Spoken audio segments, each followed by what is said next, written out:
Hello, BookTube. I've got some mail for you today on this hot and humid Friday here in Boston. In the first week of October, just what you'd expect. In the first week of October, you want to take the dog on a long walk first thing, pretty much at dawn, before the real heat of the day sets in. You want to be careful to hydrate. You want to be careful not to overexert.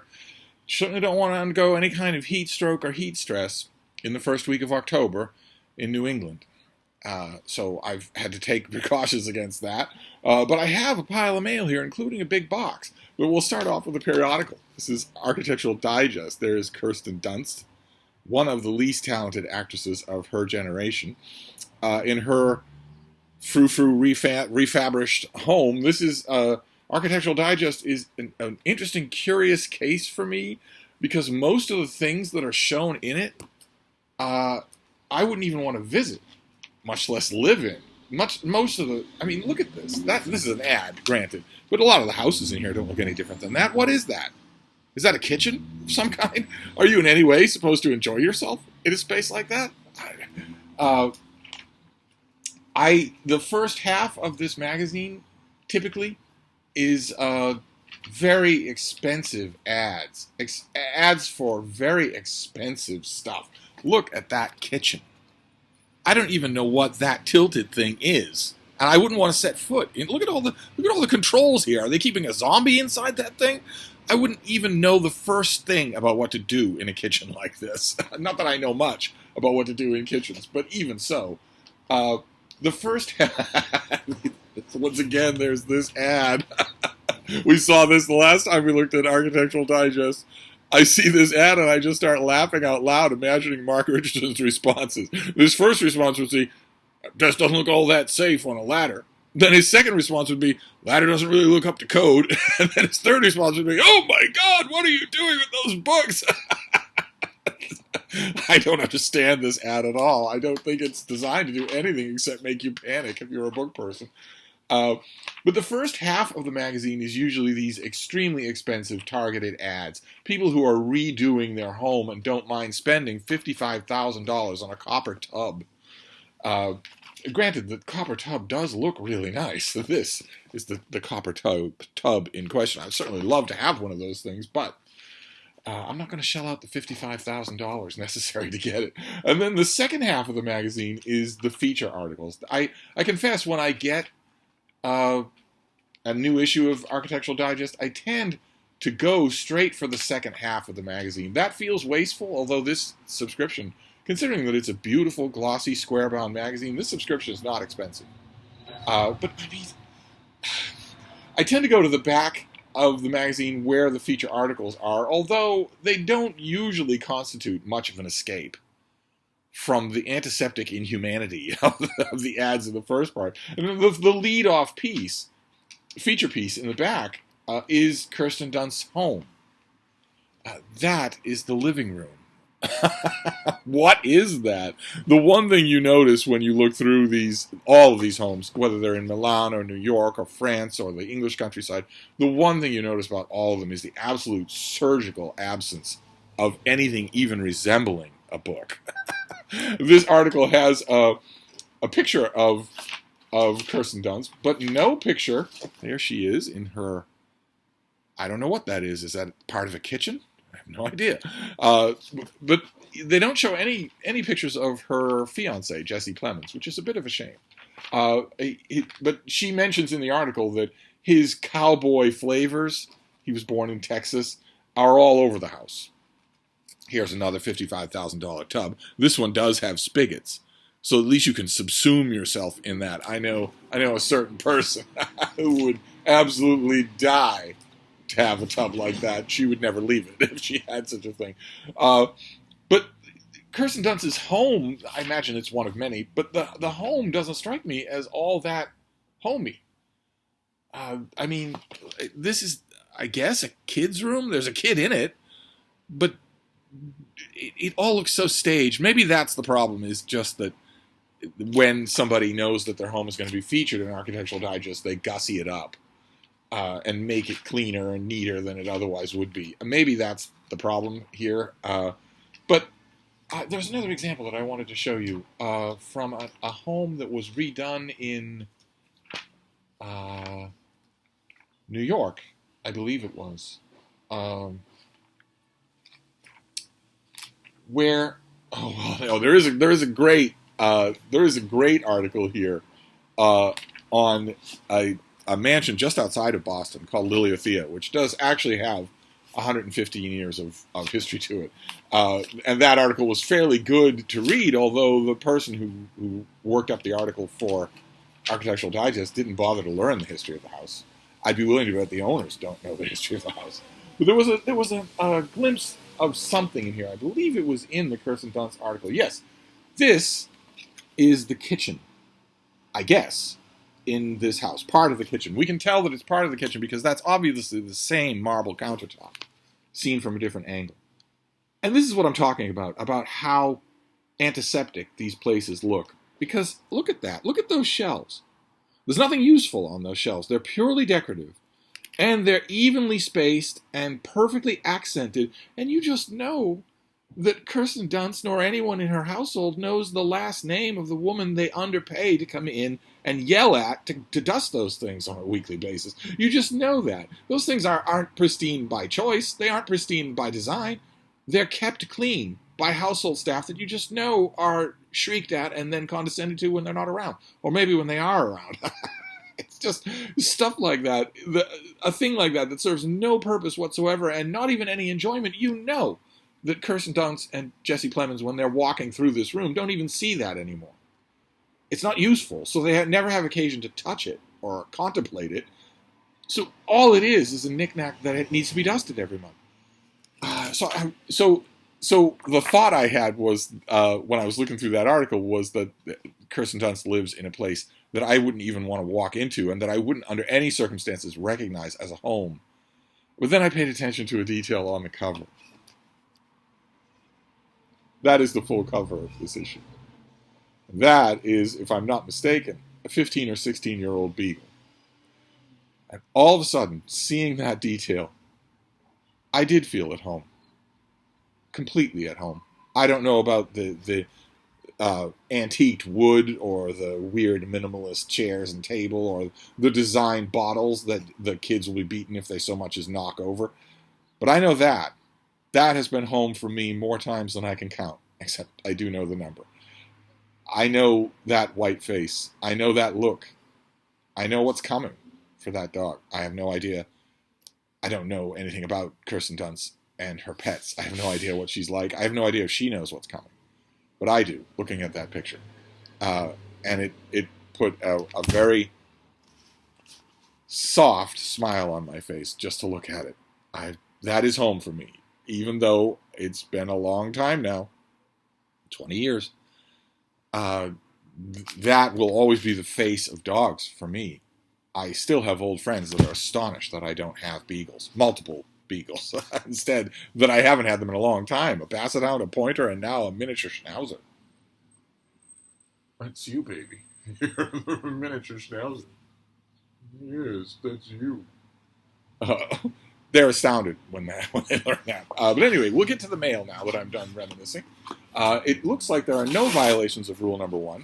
It looks like these are all from publishers. Keep in mind, rule number 1 is don't send me a book. I have plenty of books. I don't need no more books. Especially, I don't need you to go to any bother of sending books. It's just ridiculous. So what have we got here? Oh my. Okay, great. So this comes out next year. This comes out in February. This is Ramses the Damned, Reign of Osiris by Anne Rice and her haughty son, Christopher Rice. Some of you'll know Anne Rice as the Vampire Chronicles for her story of Lestat the Vampire. But she also did what was originally going to be a standalone novel called Ramses the Damned, or The Mummy, that I thought was very effective. It may be, aside obviously from The Vampire Lestat, which wins in any contest, it may be my favorite Anne Rice novel. And she's decided to continue those adventures. That's fantastic. So this comes out as a paperback original. Oh, that's terrific. This comes out, so it's going to look just like this. It's going to be $17. This Reign of Osiris comes out on the 1st of February. The Gilded Adventures of Ramses the Damned, the iconic character we first met in Anne Rice's The Mummy, which came out in 1989. Good Lord. continue in this breathtaking and suspenseful tale of titanic supernatural power unleashed on the eve of war. A pharaoh made immortal by a mysterious and powerful elixir, Ramses the Damned became counselor and lover to some of Egypt's greatest and most powerful rulers before he was awakened from centuries of slumber to the mystifying and dazzling world of Edwardian England. And a lot of the secondary Ramses is actually a good character in The Mummy. And a lot of the secondary characters are also well fleshed out, which doesn't always happen in Anne Rice novels. Having vanquished foes, both human and supernatural, he's found love with the beautiful heiress Julie Stratford, daughter of Lawrence Stratford, the slain archaeologist who discovered his tomb. And that's a great opening scene in The Mummy, where Stratford is killed by an assistant whom he trusted, right in front of Ramses the Mummy, who at the moment is not mobile. He can't reach out and kill. He can watch what's happening. It's very well done. As is this, I've mentioned this before when I mentioned The Mummy. The scene where Julie Stratford tries to explain to Ramses just how much time has passed since he was last walking around. It makes you realize how difficult that would be to do. Just to explain the sheer amount of time that's passed would be difficult to do. Now, with the outbreak of a world war looming, Ramses and those immortals brought forth from the mists of history by his resurrection will face their greatest test yet. Russian assassins bearing weapons of incredible power have assembled under one command. All those who loved Lawrence Stratford must die. From the glowing jewels at their necks comes an incredible power, the power to bring statues to life. As Ramses and his allies, including the immortal queens Cleopatra and Bekhtaten, gather together to battle these threats, Ramses reveals that the great weapon may have roots in an ancient Egyptian ritual designed to render pharaohs humble before Osiris, god of the underworld.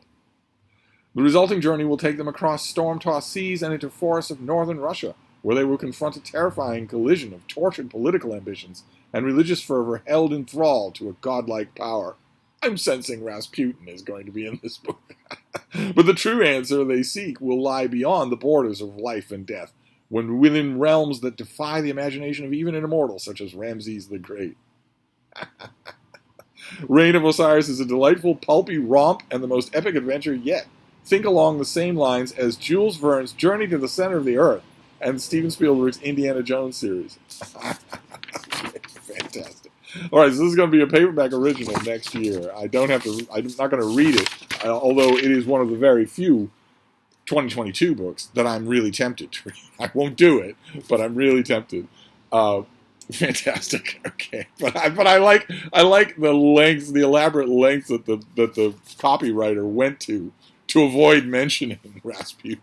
When it's, obviously, right? It's Romanov Russia. And we're talking about nefarious forces of the supernatural. Is there somebody else? And if there is somebody else, can you imagine Rasputin's reaction in his dressing chamber? They did not call me. Anyway, let's move on to the packages, the rest of the packages here. One of these will all... We're going to get to the point where a lot of what we'll be seeing will be 2022 release. I should mentally prepare myself for that. It's already happened, where all the books that I get in a mail haul are books that I will not be reading. Oh my god, that's an invoice. Let's not touch an invoice. What have we got here? Oh, okay. So this had an invoice, but no pub sheet. But we can read from the book. This is by Karen Lloyd, and it is called Abundance, Nature in Recovery. Okay, all right. No idea why that sentence has two subjects. Sentences can't have two subjects. I wonder if there's a full colon missing. Maybe the title of the book is Abundance. Will the library data tell me that? Will it give me any hint of that? No, it will not. All right, well, that doesn't matter. So what have we got here? Who's Karen Lloyd when she's at home? The writer of nonfiction, poetry, and journalism. Abundance is her third work of nonfiction. Okay, so there is a colon missing. The title of the book is Abundance. And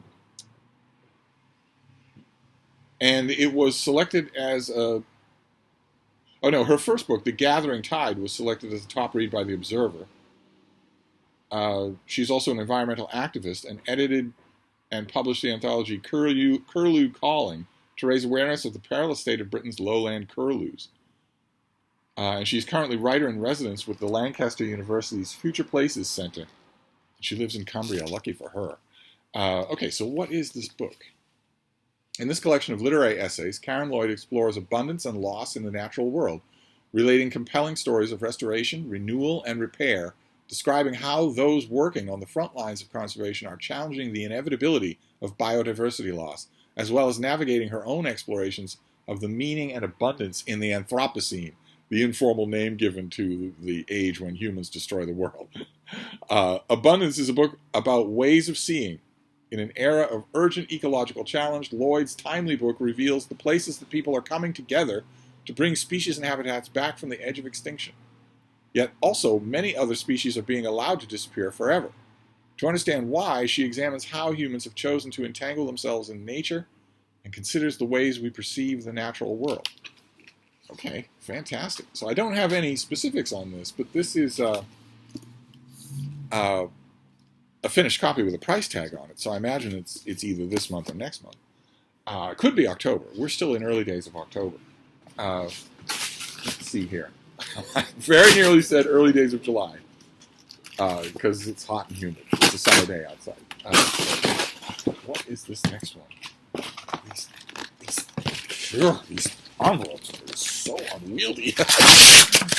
There's no way to deal with them without tearing them to pieces. And that distracts me from perorating about the next book. Oh my. Okay, very nice. This is the finished copy of The Lincoln Highway by Amor Towles, the author of A Gentleman in Moscow and The Rules of Civility, known to all of you from Olive's channel, A Book Olive. This is the finished copy. We saw the advanced copy. This is Amor Towles' new book, which comes out this month. I believe this is an October release. This, once again, does not have a slip to it, but it's an absorbing novel set in 1950s America. In June 1954, 18-year-old Emmett Watson is driven home to Nebraska by the warden of the juvenile work farm where he has just served 15 months for involuntary manslaughter. His mother long gone, his father recently deceased, and the family farm foreclosed upon by the bank, Emmett's intention is to pick up his 8-year-old brother Billy and head to California, where they can start their lives anew. But when the warden drives away, Emmett discovers that two friends from the work farm have hidden themselves in the trunk of the warden's car. Together, they have hatched an altogether different plan for Emmett's future, one that will take them all on a fateful journey in the opposite direction, to the city of New York. Spanning just 10 days and told from multiple points of view, this third novel will satisfy fans of the author's multi-layered literary styling, while providing them with an array of new and richly imagined settings, characters, and themes. And there have been some reviews of this thing. I've read some. Oh my, it's got blurbs on the back. The advanced copy did not. So there's a blurb from the Washington Post, but also blurbs from Tana French, Louise Erdrich, Oprah Winfrey's Magazine, Ann Patchett, and the New York Times Book Review. On the back. That wasn't on the original one that I got was just bound pages. It wasn't even an ARC. But this is the finished copy. Interesting. Good. Great. Glad to have it. And then we have the box, and the box is light as a feather. Light as a feather. I would guess at most there's one mass market paperback in this. There's no way this is finished. It's light as could be. Somebody, again, it's like we always say, some employee at, I don't even know who this is, HarperCollins. Somebody in the HarperCollins mailroom must have just reached for the nearest container that they had, because whatever's in here could easily go in an envelope. But instead, we've got, okay, yeah, this is just a single trade paperback. Box can be reused. What is all this paper? Oh my God, there's another invoice. God help us. Okay, I don't need your mother's bouillabaisse recipe. But this thing I do need. Okay, so this is, we're getting to the bottom of this thing. This is a trade paperback. It looks like a contemporary romance. It comes out at the end of October. in a trade paperback original for $16. So that's good. That's more and more trade paperback originals. That's exactly the direction that the publishing industry should be moving towards. Imagine, for instance, Amor Tolls has millions of fans. Imagine if the Lincoln Highway. I mean, this is a lovely hardcover with the color scheme and all. But imagine if this were a really high quality trade paperback with the deckled edges and the French flaps for $16. Imagine how many more copies this would sell. I feel certain, despite the higher price tag on this hardcover, the hardcover is $30. Imagine if the paperback were $16, or half that price. And it flooded, it was in every bookstore. I firmly believe that it would sell enough extra copies to offset the difference in price. I feel certain of that. Your local Barnes & Noble is probably going to get 2 boxes full of this. And I can almost guarantee you they will be returning copies because there's no foot traffic anymore. It's not that the interest in Amor Tolls' books has decreased. It's that the customers at that Barnes & Noble have decreased, and the ordering hasn't been scaled down to account for it. The publisher just has to take those returns back and eat them. Anyway, this is going to be a paperback original at the end of October. It's called The Secret of Snow by Viola Shipman. Those of you who live in New England will have to Google snow. But it was frozen liquid and particulate matter that fell down out of the sky in the form of white flakes when the temperature outside got low enough for that to happen. I'm sure that you've simulated it in your science classes. But once upon a time, and you don't have to believe me, I'm sure there's video of it on the Wayback Machine. Once upon a time, that snow actually fell from the sky. It was so cold. It doesn't happen anymore, but that's what is referred to here. And I think, if you were to study the cover carefully, you would notice that parts of this lake are frozen. At least the surface is. That's when water changes its molecular consistency and becomes solid. So this has, let's see here, this has a blurb from Publishers Weekly, a blurb from Nancy Thayer, no small thing. But what is the book that we've got here? Let's see here. Internationally best-selling author Wade Rouse, R-O-U-S-E, was inspired to become an author by his grandmother, the namesake for his pen name, Viola Shipman. As Viola Shipman, he writes novels filled with hope, family memories, and heirlooms. Foundational themes of his fiction are drawn from what he learned from his grandmother, who sacrificed everything to give her family a better life. What an interesting story. Once again, I'd almost rather hear the author's story than read his novel. It is fitting, then, that his first holiday-themed novel, The Secret of Snow, pays tribute to the ways in which his grandmother helped him reconnect with his love for the holiday season and his family traditions in the wake of the devastating loss of his brother at a young age. It's a poignant and humorous story about grief, second chances, and the enduring power of love and friendship set against the snowy backdrop of Michigan in winter, which used to be fierce. Probably Michigan, the northern parts of Michigan anyway, will get all the way down into the mid-60s Fahrenheit this winter. That's pretty brutal. When Sonny Dunes, a 50-year-old meteorologist in Palm Springs, is replaced by a virtual meteorologist, she takes to the live broadcast to air her frustration and goes viral, but not in a good way. I'm going to want to read that scene. The only station willing to give her another shot is the very place she's been avoiding since the day she left for college, her northern Michigan hometown. With zero other prospects, she grudgingly returns to the long, cold, snowy winters of her childhood. You would need a time machine to do that.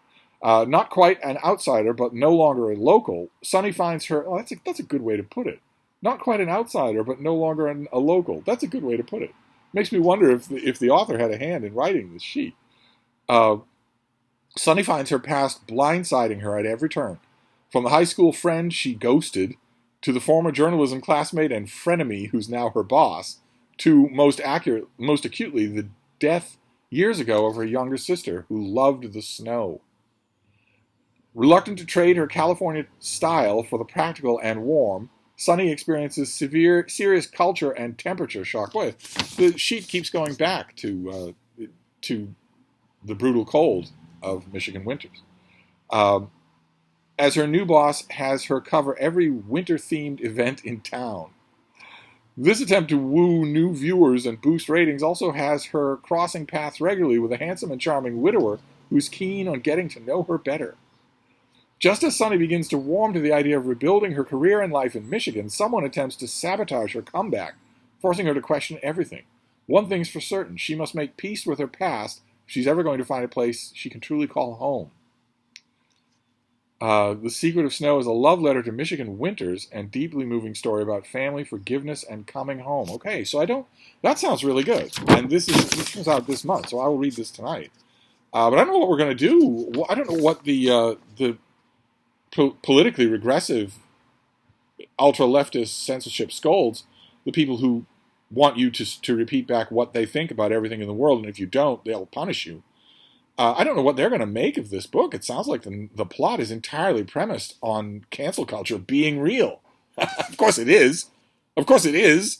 But the standard line right now in the progressive SJW left part of what we obnoxiously now have to refer to as the discourse says that it's not real, that it doesn't exist at all. And the hundreds of people who've lost their jobs, well, man, enough heard from you. But in this book, Sunny is canceled. A clip goes viral and she loses her job. She loses her job to a virtual meteorologist, but she loses the prospect of employment anywhere else because of social media tarring and feathering. I would assume, unless there's more to the story than that. We'll see. I'll find out tonight. This is too charming to put off, so I will read this tonight. So there you go. That is a nice little mail haul in the first week of October. Getting this mail haul in before the day's heat really builds in. Winters in Michigan. The winters in Michigan. You people who are watching me in Michigan, you will be walking to the corner store and driving to work in your shirt sleeves in December. After the winter of 2021, 2022, and especially after the winter of 2022, 2023, I expect that I will never again hear, even in jest, someone say that climate change is not real. I expect that will simply go away. I'm expecting that the tipping point for everyone in the world to start asking, what can we do about this, instead of half the people in the world asking, is this even real, will be these next two winters. That's my prediction. I would certainly hope so. So what an interesting variety we have here, though. We have some fiction and some nonfiction. So we have The Secret of Snow by Viola Shipman. We have The Lincoln Highway, a finished hardcover, very nice. We have Abundance by Karen Lloyd, natural essays on the natural world that sound like they will be infused with hope, which is great. You don't often get that in most natural world writing, nonfiction writing these days is all doom and gloom, rightfully so. And then finally, Ramses the Damned, The Reign of Osiris by both Rices. Christopher Rice's thrillers, his novels are pretty good. And Anne Rice, of course, knows how to put together a story. And it's a sequel to a book of hers that I really like. The vampire novels went on too long. Obviously, they went on too long. But The Mummy, I strongly recommend. And also, Architectural Digest, with the star on the cover. Never mind about her. The star on the cover right there. So that's the mail for today. I'm going to wrap this up for now, but I will be back. Thank you, BookTube.